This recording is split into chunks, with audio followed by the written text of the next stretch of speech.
सतलोक T24 channel को subscribe करें और घंटी के बटन को भी दबाएं ताकि हर वीडियो मिले आपको सबसे पहले। इसका मूल नाश करने के लिए वासना का भगवान शिव ने कहते हैं 88,000 वर्ष तक घोर तप किया और कहते हैं ये काल ये चाहता है कि कोई भी यहाँ प्राणी विवाह के बिना ना रहे, यानी वासनाओं को कोई कंट्रोल ना कर ले, कहीं यहाँ पर फिर रिवाज पड़ जावे और संतानों उत्पत्ति ना करें। संतानों उत्पत्ति नहीं करेंगे तो मैं खाऊंगा कैसे? हम तो उसके बकरे और बकरियां हैं काल के। इसलिए उसका पूर्ण प्रयत्न रहता है, भरसक प्रयत्न रहता है कि कोई भी प्राणी वासना रहित ना हो जाए। अब उसने क्या किया, कामदेव को एक पुरुष रूप तैयार करके वहां भेज दिया। अपना आत्मा जैसे ऑल आउट होती है, ऑल आउट को कहीं लगा दिया जाओ घर के कमरे किसी कक्ष में, तो वहां मच्छर चक्कर काटना शुरू कर देते हैं, उसके ऐसे डगमगा जाते हैं, गिरने लग जाते हैं, उनके बस की बात नहीं होती।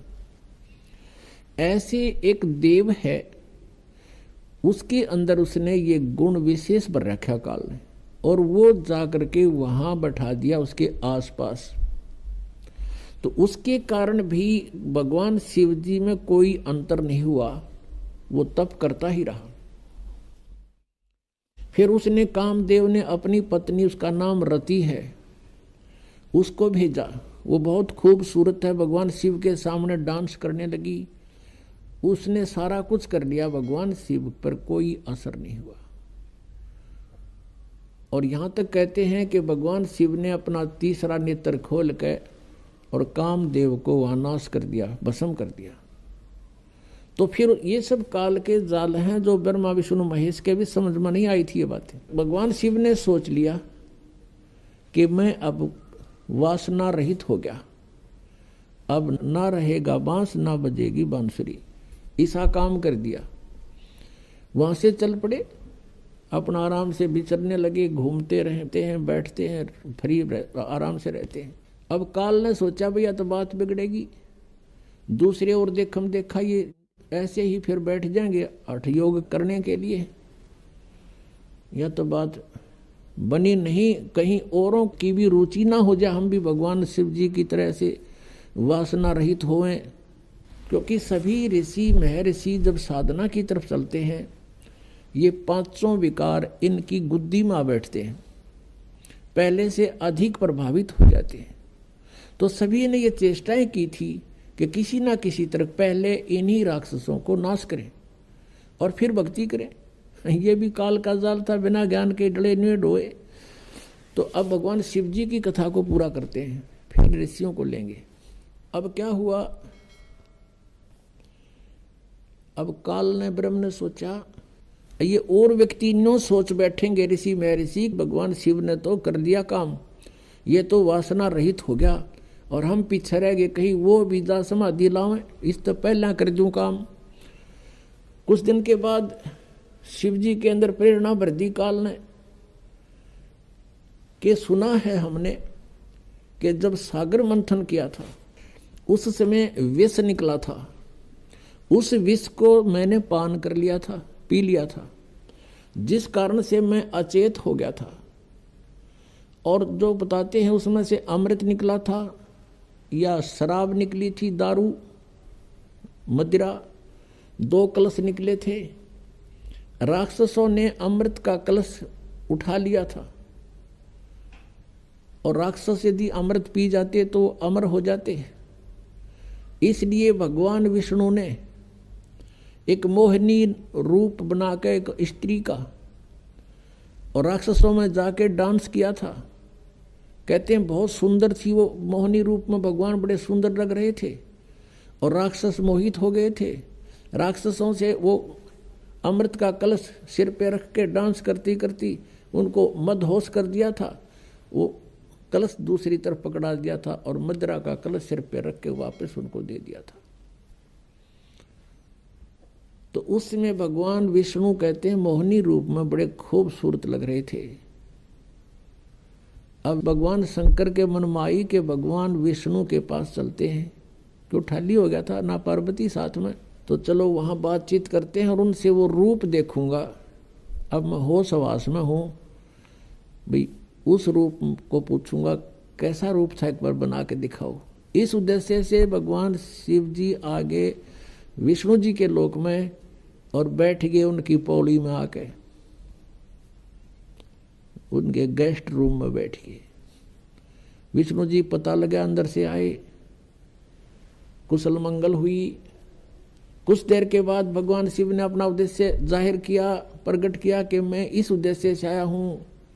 मैंने सुना है कि आपने सागर मंथन के समय एक बहुत सुंदर मोहिनी रूप बनाया था।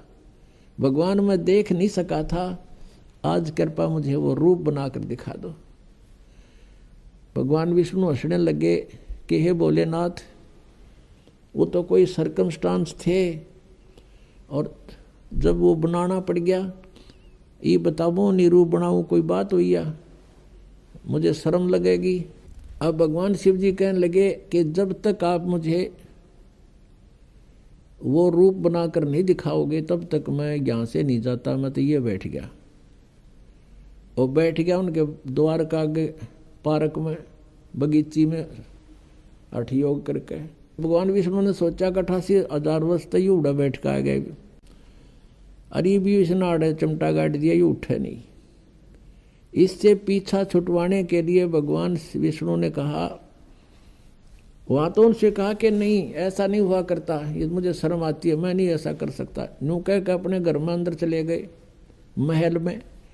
वहां से अंतर ध्यान हो गए और उसी बाग में, सामने भगवान विष्णु का बाग था उस रेस्टोरेंट का, उसमें कुछ दूरी पर एक सुंदर लड़की का रूप धारण कर लिया।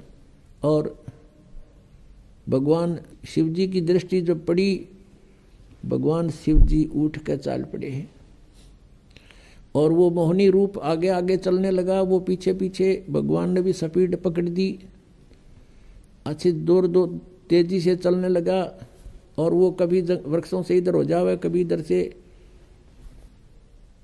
और जाके भगवान शिव ने उसका हाथ पकड़ लिया। पहले भगवान शंकर पूछ रहे थे विष्णु जी से कि ईसा मोहिनी रूप के हो गया, सारे बावड़े बना दिए हुए, राक्षस उन होश ना रहे आग भी, तो उसने कलश भी बदल दिया, ऐसे कभी हो सकता है, न्यू कह रहे थे। तो जब उसने देखा भगवान शिव जी नो सीधे चल पड़े, लड़की तो ऐसे ऐसे चल रही है छड़ों से कांटों से बच के, और भगवान शिव जी सीधा कांटा में गौ लिया बाईपास, और जाकर उस लड़की का हाथ पकड़ लिया। जो ही उसने हाथ छुआ उसी समय भगवान विष्णु जी अपने रूप में खड़े हो गए और हंसने लगे। अग भोलेनाथ उनको न्यू मूर्ख बना दिया, जैसे इतने काटे भी ना दिखे, माँ छड़िया में कहा गया सीधा। और उधर से वह वासना कित गई, 88,000 वर्ष डरे ढोकाया तू, कहाँ गई वो साधना तेरी। इसके विषय में परमेश्वर कबीर जी कहते हैं, जैसे अग्न काष्ठ के माही है व्यापक पर दिखे नाही, ऐसे कामदेव पर चंडा व्यापक सकल दीप नो खंडा। कि जैसे अग्नि काष्ठ के अंदर लकड़ी में विद्यमान है पर दिखाई नहीं दे रही,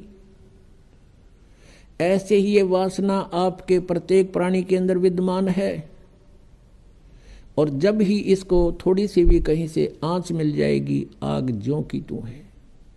परमेश्वर कहते हैं, जिन साधनाओं को तुम कर रहे हो इनके आधार से विकार मरे मत जानियो। जैसे भूबल में आग, जैसे गोस्सा होता उपले, या कोई अग्नि को जो लकड़ी जल जाती है धंधकती रह जाती है, उसको अंगार बोलते हैं। उस अंगार को राख में दबा दिया जाता है और कुछ घंटों के बाद उस राख को ऊपर से ऐसा लगता है जैसे ये बिल्कुल शांत हो चुकी है। उसमें कोई हीट नहीं रहती, गर्मी नहीं होती, और जब उसको निकाला जाता है तो वो आग, वो लकड़ी पहले से भी अधिक तेज मिलती है, धंधकती मिलती है, वो कोयला। तो यहाँ परमात्मा कहते हैं जो साधनाएं तुम करते हो ये व्यर्थ प्रयत्न डले ढो रहे हो, विकार मरे मत जानियो जो भूबड़ में आग। ये थोड़े से दिन शांत हो जाते हैं और जब भी अवसर आता है ये नो के नो एज इट इज मिलते हैं। इनका तरीका बताया परमात्मा ने, जो हम साधना बताएं और ज्ञान आधार से ये आपके जो विकार हैं ये शांत हो जाएंगे और धीरे धीरे ये बिल्कुल नॉर्मलाइज हो जाएंगे। खत्म नहीं होते लेकिन नॉर्मलाइज हो जाएंगे और ज्ञान के रस्से से ये बांध दिए जाएंगे, फिर ये हिल नहीं सकते। अब कितना ही शरारती पशु है, उसने अच्छा करड़ा बांध दे मोटे रस्से थे, वो करें जाएगा फूं फूं, अपनी थोड़ी बहुत रेंज होती है उसकी, तो वो हानि नहीं कर सकता। ऐसे ये परमात्मा के ज्ञान से और इस भक्ति की शक्ति से ये ऐसे कंडम हो जाएंगे। ये बकवास करेगा, मन की आदत है, क्योंकि किस ब्रह्मांड का स्वामी है, लेकिन इस ज्ञान रूपी रस्से से ये इतना तगड़ा बांध दिया जाता है, ये अपनी मर्यादा को लांघ नहीं सकेगा। लोग T24 चैनल को सब्सक्राइब करें और घंटी के बटन को भी दबाएं ताकि हर वीडियो मिले आपको सबसे पहले।